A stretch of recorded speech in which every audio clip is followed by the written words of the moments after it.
বিএনপির লোকজন আমাদের লোকজন হামলা করছে, বিএনপির লোকজন দেখেন, বিএনপির লোকজন আমাদের লোকজন হামলা করছে সাপড়াগলি।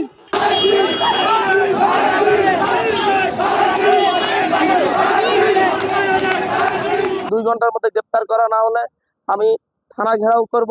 এই ব্যাপারে আর এক বিন্দু ছাড় দেওয়ার সুযোগ নেই। নির্বাচনের পরিবেশ এতদিন ভালো ছিল, গত কয়েকদিন ধরে আওয়ামী লীগের সন্ত্রাসীরা, তালিকাভুক্ত সন্ত্রাসী, সরকারের লিস্টে যারা রয়েছে, যাদের ব্যাপারে গোয়েন্দা সংস্থা রিপোর্ট রয়েছে যে এরা এলাকায় থাকলে নির্বাচনী পরিবেশ নষ্ট হবে, সেই সকল তালিকাভুক্ত প্রথম সারির সকল সন্ত্রাসীরা এলাকায় ঢুকার পরে নির্বাচনী পরিবেশ নষ্ট হয়ে গেছে। তারা গত পরশু থেকে আমাদের বিভিন্ন লোকজনের উপর হামলা করেছে।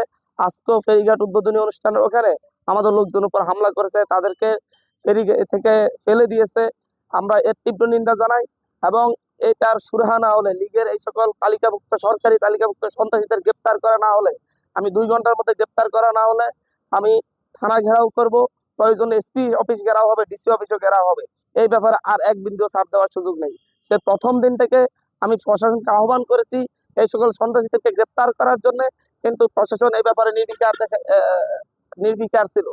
যারা অন্যান্য সময় মানুষের ভোটাধিকার কেড়ে নিয়েছে, যারা পূর্বে অস্ত্র দিয়ে লাঠি দিয়ে মানুষের ভোট কেন্দ্র লুট করেছে, ভোট লুট করেছে, ভোট কেন্দ্র দখল করেছে, তারা কিভাবে এলাকায় সন্ত্রাসী কার্যক্রম এখনো করার সুযোগ পায়?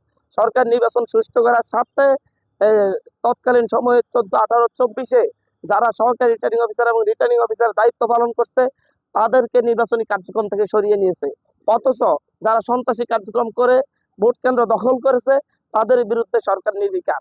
তাদেরকে যদি অ্যারেস্ট করা না হয় তাহলে কিভাবে সুষ্ঠু নির্বাচন দিবে?